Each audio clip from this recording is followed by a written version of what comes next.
Cineira Et Studio com Daniel Medeiros.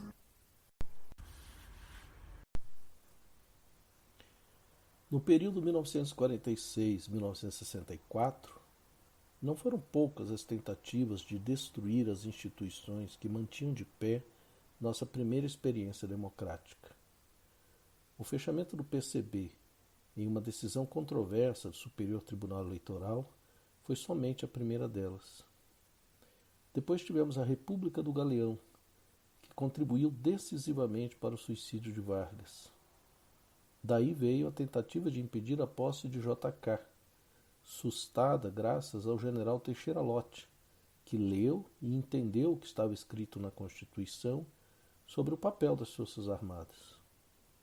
E ainda tivemos as revoltas de Jacareacanga e Aragarças contra o mesmo presidente, cujos protagonistas, militares da aeronáutica, foram parar diretamente no lixo da história.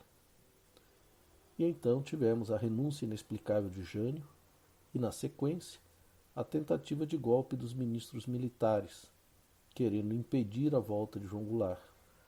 A crise é superada, mas com um preço elevado: a limitação dos poderes do vice-presidente com a emenda do parlamentarismo.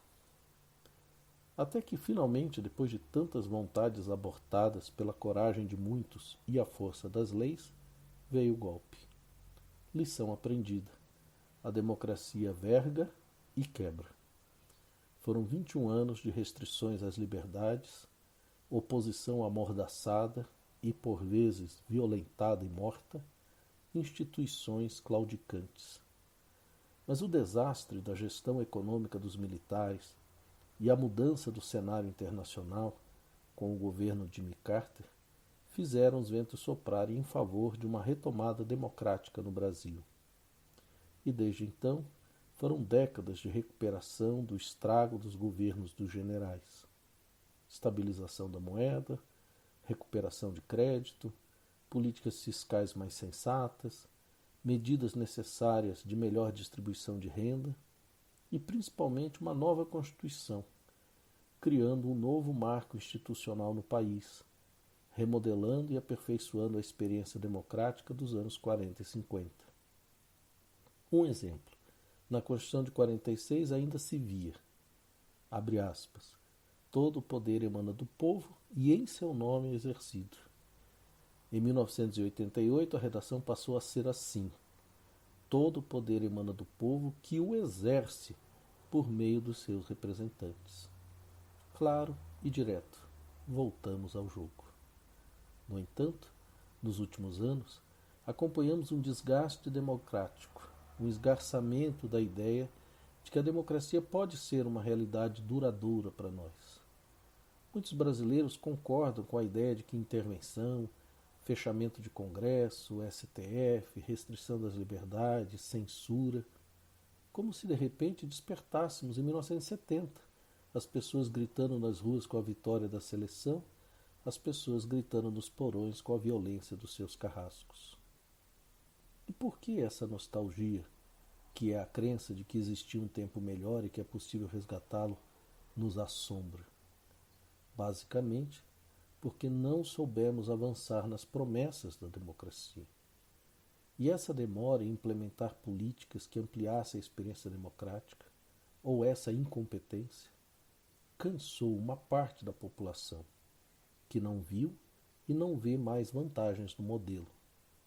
Pelo contrário, veem que há a inclusão de diversas pessoas que estavam atrás na fila dos direitos, mas a fila deles não andou, ou pior, regrediu. Esse é um ponto nevrálgico da crise que vivemos hoje. Muitas pessoas de classe média baixa ou de classe média média se sentem culpabilizadas pela enorme dívida social que temos com as pessoas pobres do país. Sentem-se vilões sem terem praticado nenhum crime. E se revoltam da pior maneira, alimentando um ressentimento contra os grupos que são incluídos, mesmo que precariamente, no mundo de direitos e consumos que eles levaram tanto tempo sem apoio de ninguém para alcançar. É como ver alguém ganhando um par de sandálias e você, com os sapatos furados, reclamar que também precisa de ajuda e então ouvir: mas você está de sapatos, está reclamando do quê? Recuperar os passos da democracia e avançar nos seus propósitos exige urgentemente um esforço de conciliação entre esses grupos que compõem a imensa maioria da população brasileira. E para isso é preciso lembrar, antes de qualquer coisa, que o obstáculo a ser superado é o da falta de direitos, da falta de equidade, da falta de políticas transparentes e eficazes que permitam diminuir o enorme fosso da desigualdade social que gera pobreza, gera doença, ignorância, violência, embaçando qualquer perspectiva de futuro.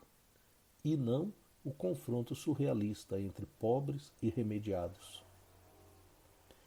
Na mitologia grega, o Minotauro era um monstro que matava, todos os anos, 7 rapazes e 7 moças que Atenas era obrigada a mandar para Creta, onde o Minotauro vivia dentro de um labirinto.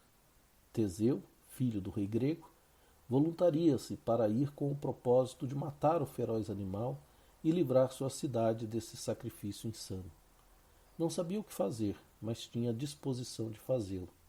Chegando a Creta, a filha do rei Minos, Ariadne, apaixona-se por Teseu e resolve ajudá-lo em sua empreitada. Isso significava uma traição ao seu pai, mas ao mesmo tempo o amor permitira a ela ver com clareza a injustiça daquele sacrifício, e então ela se dispõe a contribuir para que os fatos sejam corrigidos. Ariadne entrega uma espada para Teseu e também a ponta de um novelo de lã. Assim, ele poderia entrar no labirinto, matar o monstro e depois sair dele ileso, contanto que ela ficasse segurando o novelo para ele. Esse mito é uma alegoria precisa da situação na qual vivemos hoje. Para fazermos a coisa certa, precisamos dar as mãos aos que, muitas vezes, consideramos nossos adversários. Precisamos confiar que eles continuarão segurando o novelo que garante nossa liberdade, nossa própria vida. Só a disposição em nos unir e a confiança que temos de depositar neles pode permitir que vençamos o verdadeiro inimigo que se esconde no labirinto e consome o nosso futuro. A democracia está por um fio, o fio que une, o fio que possibilita uma ação conjunta, o fio que permite que não nos percamos, o fio que aponta uma saída, o fio da confiança, que é o compartilhamento da mesma fé em uma sociedade melhor, o fio da tolerância, da esperança. Cineira Et Studio com Daniel Medeiros.